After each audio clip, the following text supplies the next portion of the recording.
دنیا میں معاملے صاف کریے. اسی لیے جنازے کی نماز پڑھنے سے پہلے، پڑھانے سے پہلے یہ پوچھ لینا چاہیے کہ جس آدمی کا جنازہ میں پڑھانے جا رہا ہوں اس مرنے والے پر کسی کا کوئی حق تو نہیں ہے. کون پوچھتا ہے؟ آپ اپنے علاقے کے ملا اور مولویوں کو بتائیے کتنے لوگ ہیں جو پوچھتے ہیں. اس کے بنا جنازہ ہے ہی نہیں. لیکن بتائیے کتنے لوگ پوچھتے ہیں؟ کتنی بستیوں میں جاتا ہوں، جنازہ سامنے کھڑا، پڑھا دیا، اللہ اکبر، ہو گئی، نماز پڑھا دی گئی، اٹھایا جنازہ چلا گیا. لیکن جنازہ پڑھانے والے کی ذمہ داری ہے کہ میت کا جنازہ پڑھانے سے پہلے اس کے رشتہ داروں کو سامنے لا کر، اس کے بیٹے، اس کی اولاد کو سامنے لا کر پوچھے کہ مرنے والے پر کسی کا کوئی حق تو نہیں ہے. اور جنازے میں صفیں لگ جائیں تو پوری پبلک سے پوچھا جائے کیا مرنے والے کا کسی کے اوپر کوئی قرض تو نہیں تھا. اگر ایک بھی آدمی کھڑا ہو کر یہ کہہ دے کہ مرنے والا میرا قرضدار تھا، مرنے سے پہلے اس نے قرضہ لیا تھا، قرضہ دیے بغیر مر گیا، تو پھر اس کے اوپر جنازہ نہیں پڑھا جائے گا. سن رہے ہیں آپ؟ پھر اس پر جنازہ نہیں پڑھا جائے گا. پھر اس کے گھر کا کوئی آدمی کھڑا ہو کر، اس کا بیٹا یا اس کا بھائی کھڑا ہو کر یہ کہے گا کہ اپنے باپ کا قرضہ میں ادا کروں گا. جب بیٹا یا گھر کا کوئی وارث یہ کہے کہ میں اس میت کا قرضہ میں ادا کر دوں گا، اتنا روپیہ تمہارا قرضہ میں دے دوں گا، جب اس بات کی گارنٹی جب کوئی لے گا تب اس کا جنازہ پڑھا جائے گا. آپ سمجھ رہے ہیں کتنا بڑا معاملہ ہے یہ بندوں کا معاملہ. ایک آدمی مر گیا، دنیا سے چلا گیا، اس کے ساتھ اس کی نیکیوں کا دروازہ بھی بند ہو گیا، لیکن اس کے باوجود میرے بھائیو اس کا جنازہ پڑھانے سے پہلے پوچھا جائے گا کیا اس کے اوپر کسی کا قرض تو نہیں تھا، کوئی معاملہ تو نہیں تھا. اور اگر نکل گیا تو اس کا جنازہ نہیں پڑھایا جائے گا جب تک کہ اس کے رشتہ دار یہ نہ کہیں کہ اس کا قرضہ یا اس کا معاملہ میں ادا کر دوں گا. میرے پیارے ساتھیو، نبی اکرم صلی اللہ علیہ وسلم کا آخری وقت ہے، اس دنیا سے جانے والے انتقال میں 2 یا 3 دن باقی رہ جاتے ہیں. آپ فرماتے ہیں لوگوں اگر میرا کسی کے اوپر کوئی قرض ہو تو وہ آج لے لے، قیامت کے دن میں نہیں دے سکتا. انتقال سے 2-3 دن پہلے لوگوں اگر میرے اوپر کسی کا قرض ہو تو وہ 2-3 وہ مجھ سے لے لے. ایک صحابی اٹھتے ہیں اور کہتے ہیں کہ اللہ کے نبی میرے 3 درہم ہیں آپ کے پاس. اللہ کے نبی صلی اللہ علیہ وسلم نے ایک صحابی کو حکم دیا کہ 3 درہم اس کے ادا کر دیے جائیں. اس صحابی نے اسی وقت ان کے 3 درہم دے دیے. آپ نے فرمایا لوگوں جب میری روح قبض عنصری سے پرواز ہو جائے، جب میرا انتقال ہو جائے تو میری نماز جنازہ سے پہلے پوچھ لینا کسی کا کوئی قرض تو نہیں ہے، کسی کا کوئی قرض تو نہیں ہے. اگر کوئی ملتا ہے تو اس کا قرض ادا کر دیا جائے، اس کے بعد میرا جنازہ پڑھایا جائے اور پھر مجھے قبرستان میں دفن کر دیا جائے. مجھے غور کیجئے میرے بھائیو، یہ وہ ہستی کہہ رہی ہے جس کے لیے ہم مقام محمود کی دعا کرتے ہیں ہر نماز کے، ہر اذان کے بعد. اور اس کا حال یہ ہوا کہ اللہ کے نبی صلی اللہ علیہ وسلم کا جب انتقال ہوا تو پوچھا گیا کوئی قرض تو نہیں تھا. جواب کہیں سے نہیں ملا. سب سے پہلے ابو بکر صدیق نے آپ کی نماز جنازہ پڑھی، پھر عمر فاروق نے نماز جنازہ پڑھی، پھر عثمان غنی نے نماز جنازہ پڑھی، پھر حضرت علی نے پڑھی. مسئلہ یاد رکھنا، اللہ کے رسول کی نماز جنازہ جماعت کے ساتھ نہیں ہوئی، اللہ کے نبی کی نماز جنازہ کسی نے نہیں پڑھائی. حجرے میں تھے، ایک ایک کر کے لوگ آتے گئے، پڑھتے گئے. پہلے ابو بکر صدیق نے پڑھی، پھر عمر فاروق نے پڑھی، پھر عثمان غنی نے پڑھی، پھر حضرت علی نے پڑھی، پھر ایک ایک صحابہ بعد میں آتے گئے، پڑھتے گئے، ایک ایک کر کے پڑھتے جاتے، نکلتے جاتے، یہاں تک کہ بعد میں عورتوں نے بھی نماز جنازہ پڑھی اور سب سے لاسٹ میں بچوں نے نماز جنازہ پڑھی. اسی کو پڑھتے پڑھتے اور لوگ دیکھنے آتے تھے. اللہ کے نبی صلی اللہ علیہ وسلم کو تقریباً آج کے موجودہ ٹائم کے لحاظ سے 32 آورز انتقال کے بعد 32 گھنٹے تک آپ کو دفنایا نہیں جا سکا. 32 گھنٹے تک آپ کو دفنایا نہیں جا سکا. اور اس کے بعد جب آپ کو دفنا دیا گیا، مٹی آپ کی ہو جاتی ہے، تو حضرت ابو بکر صدیق جب تک خلیفہ رہے اعلان کرتے رہے لوگوں اگر نبی اکرم صلی اللہ علیہ وسلم کا قرض کسی کے اوپر ہو تو وہ مجھ سے لے لے. لیکن ابو بکر صدیق 2 سال تک خلیفہ رہے، 2 سال تک برابر اعلان کیا لیکن کوئی نہیں آیا۔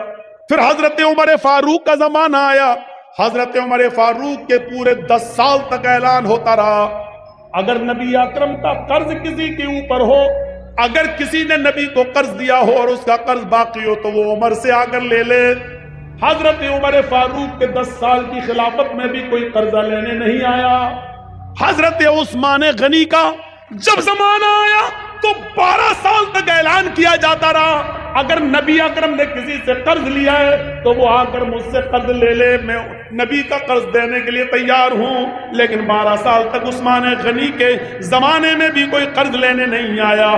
ذرا اندازہ لگائیے کہ قرضے کا معاملہ کتنا بھیانک ہوتا ہے۔ اللہ کے نبی صلی اللہ علیہ وسلم اپنے انتقال سے پہلے خود اعلان کر رہے ہیں اگر کسی کا قرض میرے اوپر ہے تو لے لے۔ ایک اٹھتے ہیں اور کہتے ہیں کہ میرے 3 درہم میں آپ نے دلوا دیے، پھر کوئی نہیں ملا۔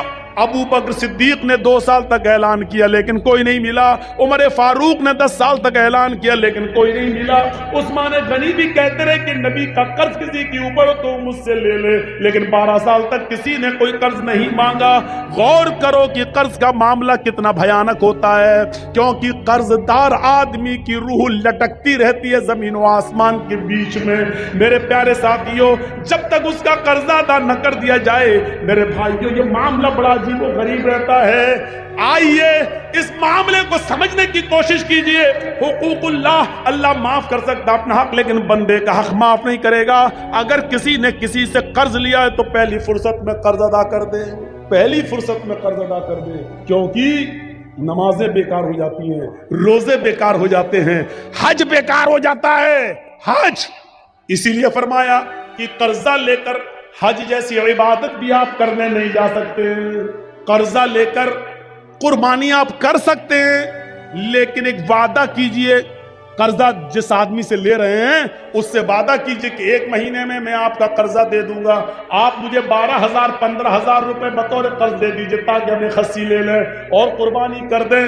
قرضہ لے کر قربانی کی جا سکتی ہے لیکن اگر آپ کو یہ اندیشہ ہو کہ ہم اس کا قرضہ ادا نہیں کر پائیں گے تو پھر قرضہ لے کر قربانی کرنا بھی آپ کے لیے جائز نہیں ہے۔ اگر آپ کو یقین ہے کہ قرضہ ہم دے سکتے ہیں تو 1 مہینہ 2 مہینے کی اجازت لے کر قرضہ لے سکتے ہیں، لیکن قرضہ لے کر حج کرنے نہیں جا سکتے کیونکہ قرضدار پر حج ہے ہی نہیں۔ قرضدار پر حج نہیں، حج تو اس پر فرض ہے جو صاحب استطاعت ہو، من استطاع الیہ سبیلا، جو ان استطاع الیہ سبیلا، اگر تم وہاں تک جانے کی طاقت رکھتے ہو تو حج کرو، تو حج کرو، اگر وہاں تک جانے کی طاقت نہیں، استطاعت نہیں ہے تو آپ حج نہ کرو۔ کتنی بری عادت کہاں سے کہاں نکل گیا اور کہاں بہہ گیا، یہاں پہنچ گیا میں تو میں کہہ یہ رہا تھا کہ ہم اپنے دوستوں کو کھلا سکتے ہیں دشمنوں کو نہیں، لیکن اللہ رب العالمین کو دیکھیے وہ اپنے دوست و دشمن سب کو کھلاتا ہے، مومن و کافر سب کو کھلاتا ہے، یہ ہے رب العالمین۔ اس کے بعد آئیے دوسری آیت پر، الرحمن الرحیم، کتنی بڑی نعمت ہے، وہ بڑا ہی رحم کرنے والا انتہائی مہربان ہے۔ اللہ کتنا بڑا مہربان ہے یہ سمجھنے کے لیے بعد میں ہم آپ کو اس طرف بعد میں آئیں گے، پہلے یہ سوچئے اللہ کہتا ہے کہ میرے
اپنے بچوں کی محبت اور اپنے بچوں کی الفت کے لیے پروں کا کھول دینا اور اپنے بچوں کا سمیٹ لینا، یہ اسی ایک درجے محبت کا حال ہے، یہ اسی ایک درجے محبت کا حال ہے، 99 درجے نہیں۔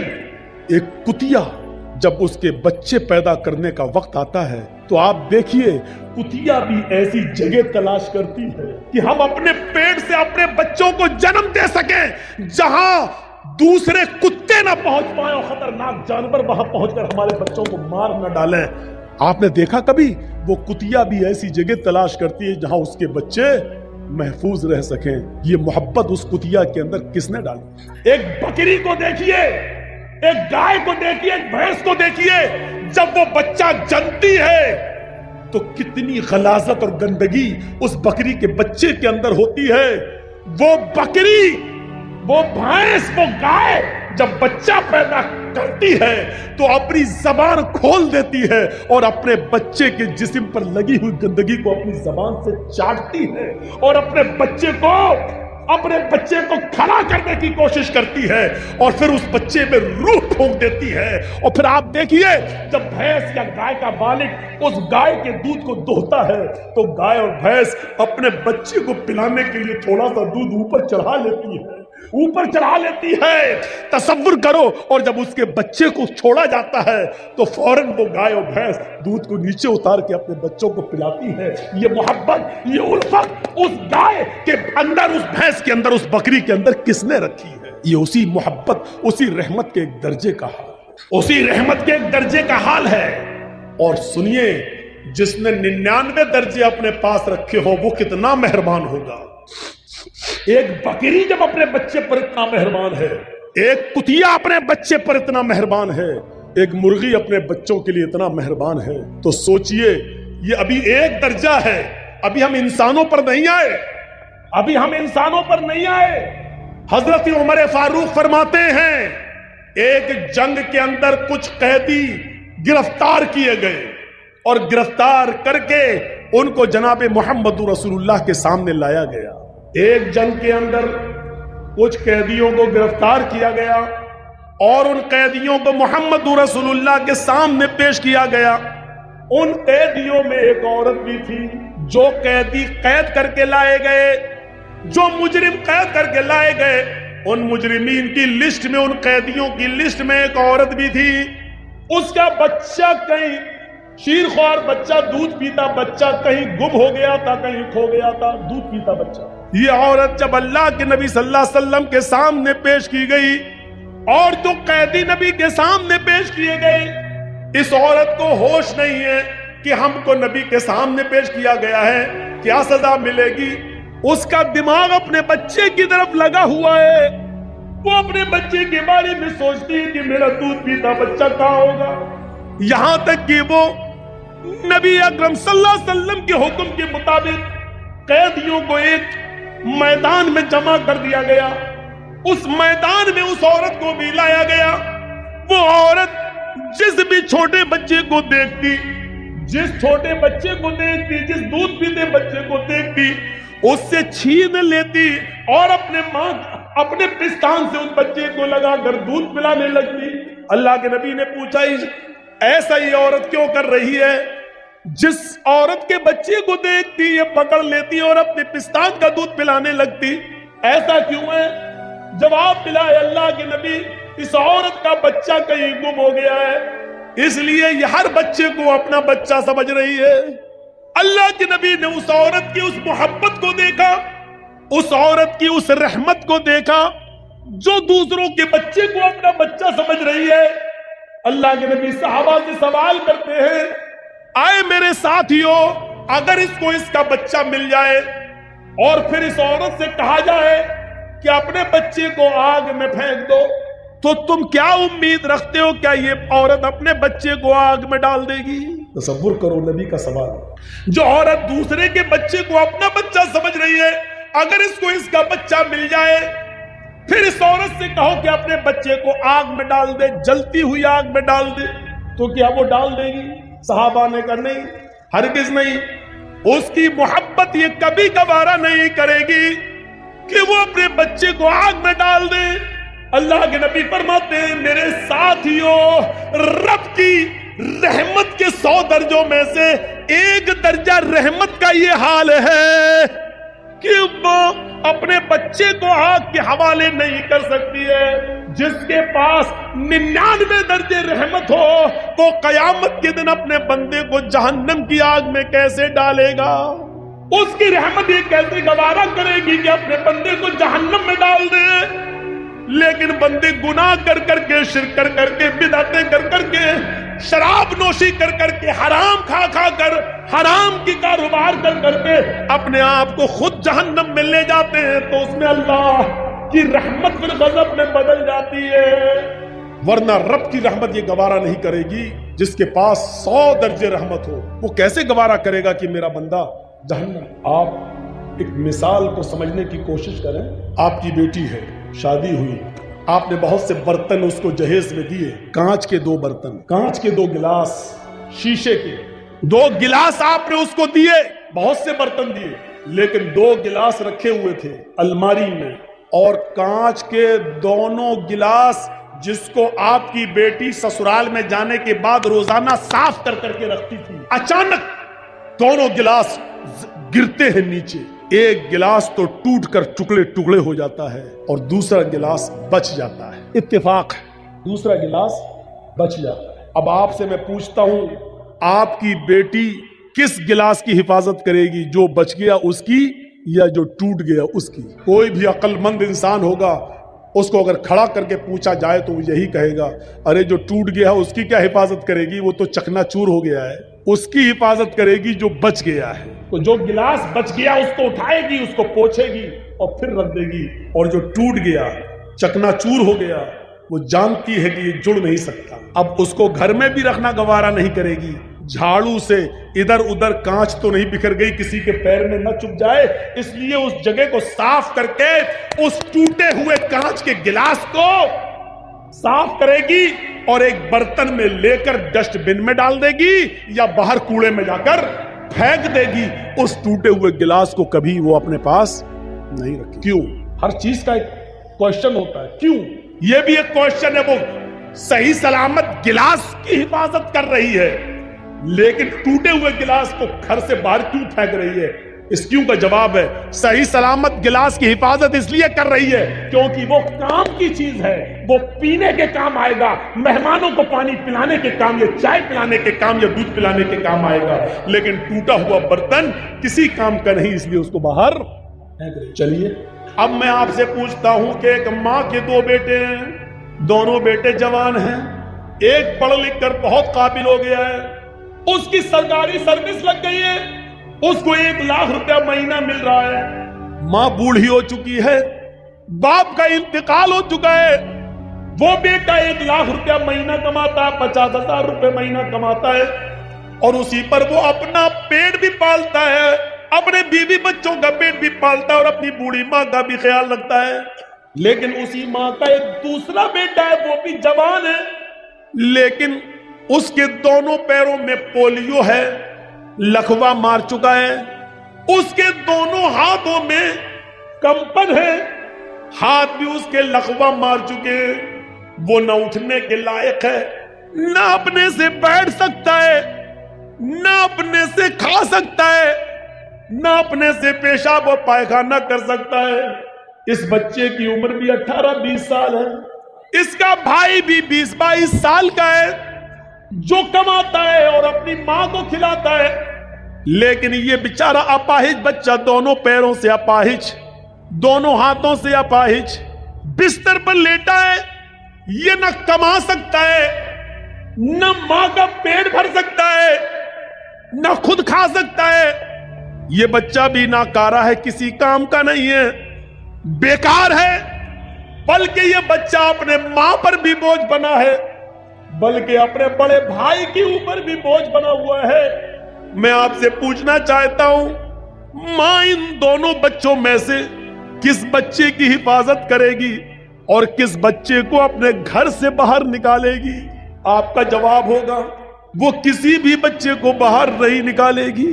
وہی عورت جو کانچ کے گلاس کی حفاظت کر رہی ہے جو بچ گیا کیونکہ وہ کام کا ہے، لیکن ماں اس کام کے بچے سے زیادہ دیکھ ریکھ اس بچے کی کر رہی ہے جو دونوں بستر اپنے دونوں پیروں دونوں ہاتھوں سے اپاہج اور لقمے کا شکار ہے، فالج مار چکی ہے، اس کی حفاظت کر رہی ہے۔ ماں اس بچے کے سر سے پسینہ نہیں پوچھے گی جو محنت کر کے آیا ہے، اس بچے کے سر سے پسینہ پوچھ رہی ہے جو بستر پر لیٹا۔ ماں اس 20-22 سال کے بچے کا پیشاب اور پائخانہ صاف نہیں کرا سکتی ہے، بلکہ اب اتنا بڑا ہو چکا ہے وہ بچہ کہ وہ ماں اپنے بڑے بیٹے کی شرمگاہ بھی دیکھنا گوارا نہیں کرے گی، لیکن اس 18 سال کے اور 20 سال کے بچے کی شرمگاہ دیکھنا تو بہت دور کی بات، اس کی گندگی کو بھی اپنے ہاتھ سے صاف کر رہی ہے اور اس کی پیشاب کی جگہ کو بھی دھو رہی ہے۔ میرے بھائیوں، تصور کیجئے ماں کے دل میں یہ رحم اور یہ محبت کا جذبہ یہ کہاں سے آیا؟ یہ اسی رب کی 100 درجے رحمت میں سے اتاری ہوئی ایک رحمت کے ایک درجے کا حال ہے۔ یہ ماں اس بچے سے زیادہ پیار کرے گی جو بچہ اپاہج ہے، لنگڑا لولا ہے اور لقمے کا شکار ہے، یہ ماں اس کی زیادہ دیکھ ریکھ کرے۔ کیوں؟ اگر اللہ ماں باپ کے دل سے یہ رحمت نکال دے تو ماں باپ سے بڑا ہمارا دشمن کوئی ہو سکتا ہے؟ بتائیے۔ کمینہ پیدا ہو گیا، کمائیں ہم اور مر کے ہم چلے جائیں تو ہمارے بنائے ہوئے گھر میں تو رہے گا؟ باپ کی محنت، باپ کا رات میں جاگ جاگ کر محنت کر کے مزدوری کر کے بلڈنگ بنانا، جبکہ باپ کو معلوم ہے کہ اس بلڈنگ میں ہم نہیں رہیں گے، میرے مرنے کے بعد میری اولاد رہے گی۔ اگر اللہ باپ کے اور ماں کے دل سے یہ محبت نکال دے تو ماں باپ سے بڑا ہمارا دشمن کون ہو سکتا ہے؟ میری محنت کی کمائی میں تو رہے گا، لیکن نہیں رہے گا۔ کیوں؟ کیونکہ باپ کی محبت یہ گوارا نہیں کر سکتی ہے کہ میری اولاد ماری پھر۔ یہ محبت کس نے پیدا کی ہے؟ اسی رب نے، اور 100 درجے رحمت کے ایک اتارا ہے، اور ایک رحمت کے درجے کا حال یہ ہے جو مرغی اپنے بچوں سے پیار کر رہی ہے، بکری اپنے بچوں سے، بھینس اپنے بچڑے سے، گائے اپنے بچڑے سے، یہ محبت کا تقاضا ہے، اور ماں اپنے بیٹے سے محبت کر رہی ہے، یہ محبت کا تقاضا ہے۔ میرے پیارے ساتھیوں، ذرا تصور کرو رب کی رحمت کا ایک درجہ۔ اب ذرا آئیے پھر دیکھیے رب کی رحمت کا حال کیا ہے، آئیے اور پھر دیکھیے کہ رب کی رحمت کا حال کیا ہے۔ فرمایا کہ اللہ رب العالمین کی رحمت یہ کیسے گوارا کر لے گی؟ جب ایک ماں اپنے بچے کو آگ میں ڈالنا گوارا نہیں کر سکتی ہے تو اللہ رب العالمین کی رحمت یہ کیسے گوارا کرے گی؟ جبکہ اس کے پاس رحمت کے 100 درجے کیسے گوارا کرے گی کہ اپنے بندے کو آگ میں ڈال دے؟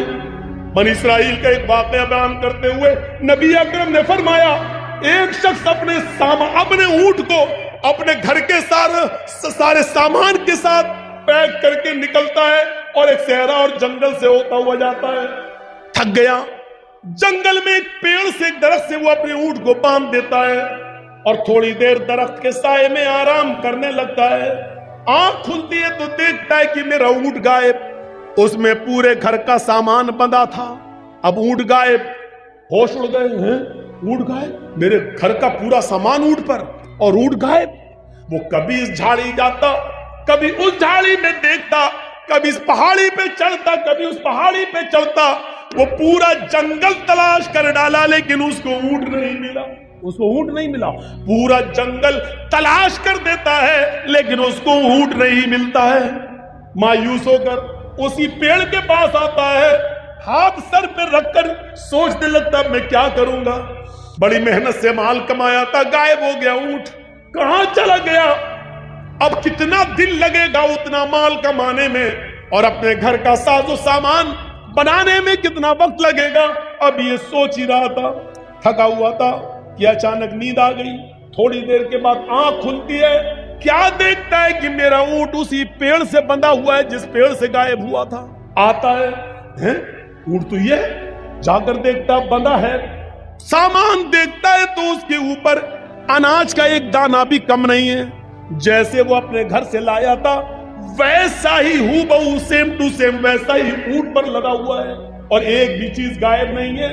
اس چیز کو دیکھتا ہے تو مارے خوشی کے، ہم نے دن بھر اونٹ ڈھونڈا، تلاش کیا تو ملا نہیں، اور اچانک اپنے آپ آ گیا اور سامان بھی غائب نہیں۔ اس کو دیکھ کر وہ اتنا خوش ہوتا ہے کہ اونٹ کو دیکھتا جاتا اور نظریں آسمان پہ ڈالتا جاتا اور اپنے رب سے کہتا جاتا اللہم انت عبدی وانا ربک، اے اللہ مان گیا تیری قدرت، اے اللہ مان گیا میں تجھے، واقعی تو میرا بندہ ہے اور میں تیرا خدا۔ نہیں سمجھ پائے نا اس نے کیا جملہ استعمال کیا؟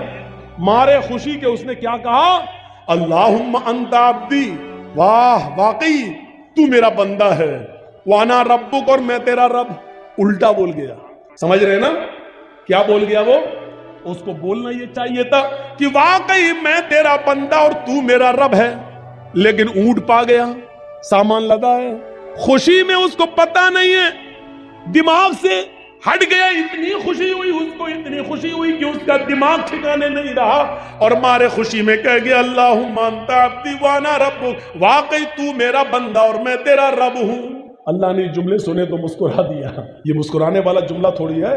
اب میرا بیٹا خوشی میں اگر یہ کہہ دے کہ میں تمہارا باپ ہوں تو میرے بیٹے، بھائی کوئی چیز میں لا کے اس کو دوں خوشی میں جو اس کو بہت پسند ہو اور خوشی خوشی کہتے باپ تم میرے بیٹے ہو میں تمہارا باپ، تو ہم ناراض تھوڑی ہوں گے، ہم تو خوش ہوں گے کہ دیکھو خوشی میں بیچارہ ایسا کہہ رہا ہے، جبکہ کہنا یہ چاہتا تھا کہ ہاں تم میرے پیارے ابو ہو اور میں تمہارا بیٹا، لیکن دھوکے سے اس کے منہ سے نکل گیا مارے خوشی کے ہاں میں تمہارا باپ ہوں تم میرے بیٹے۔ یہ باپ اچھی طرح جانتا ہے کہ بیٹا مذاق میں کہہ رہا ہے یا دھوکے سے نکل گیا، یہ صحیح میں کہہ رہا، یہ باپ جانتا، اور رب جانتا ہے کہ میرا بندہ یہ کہنا نہیں چاہ رہا تھا، لیکن دھوکے سے خوشی میں اس کی زبان سے یہ جملہ نکلا، اس لیے وہ مسکرا رہا ہے۔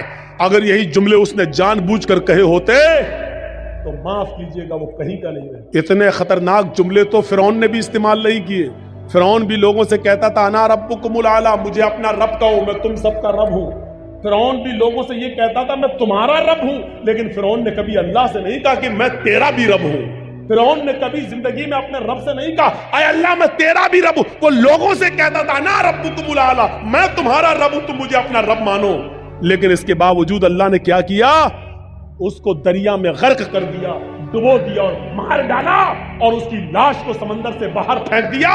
آج بھی مصر کے میوزیم میں اس کی لاش نشان عبرت بنی ہوئی ہے، آج بھی اس کی لاش دیکھ لو جو دیکھنا چاہے، آج بھی زمین اس کو ایکسپٹ نہیں کرتی ہے۔ جس زمین میں گاڑا جاتا ہے زمین نکال کے پھینک دیتی ہے، جس سمندر میں ڈالا جاتا ہے سمندر نکال کے پھینک دیتا ہے، آج بھی اس کی لاش نشان عبرت بنی ہوئی ہے۔ فرعون نے اتنے بڑے جملے نہیں کہے تھے، اس نے یہ کہا تھا میں تمہارا رب ہوں، لیکن اللہ سے کبھی نہیں کہا تھا میں تیرا رب ہوں، لیکن اس نے تو اللہ ہی کو اپنا بندہ کہہ دیا اور اپنے آپ کو رب کا اللہ کا رب کہہ دیا۔ اللہم انت عبدی وانا ربک، تم میرا بندہ میں تیرا خدا۔ ذرا تصور کرو، لیکن اس کے باوجود اللہ ناراض نہیں ہو رہا، کیوں؟ کیونکہ اس کے دل کی نیت یہ نہیں تھی۔ اللہ کے نبی اس واقعے کو بیان کرنے کے بعد کہتے ہیں جتنی خوشی اس بندے کو ہوتی ہے اپنا اونٹ پانے کے بعد کی ہوش میں نہیں ہے، اتنی خوشی ہے کہ وہ زمین پر پیر نہیں رکھ رہا ہے۔ جب ایک گناہگار بندہ رات کی تاریکی میں نفل نماز پڑھنے کے بعد جب ساری دنیا سو رہی ہو پھر وہ اٹھ کر وضو بنائے اور رات کے اندھیرے میں اٹھ کر رفع یدیہ الی السماء، اپنے دونوں ہاتھوں کو آسمان کی طرف اٹھا لے اور پھر اپنے گناہوں کی معافی اللہ سے مانگے۔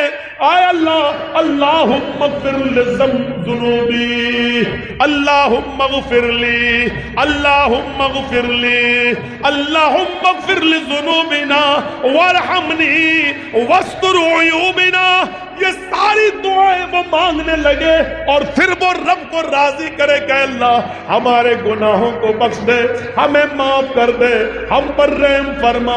اللہ کے نبی فرماتے ہیں جب ایک گناہگار بندہ اپنے رب کے سامنے اپنے دامن کو پھیلا لیتا ہے، اپنی جھولی پھیلا لیتا ہے اور رب کے سامنے اپنے ہاتھ اٹھا کر دعا مانگتا ہے اے اللہ مجھے معاف کر دے، میرے گناہ بخش دے، تو اللہ تعالیٰ کو اس بندے سے بھی زیادہ خوشی ہوتی ہے جو ابھی مارے خوشی کے یہ کہہ گیا تو میرا بندہ میں تیرا رب، جتنی خوشی اس انسان کو ہوتی ہے اپنا اونٹ پانے کے بعد، اللہ کو اس سے کہیں زیادہ گناہ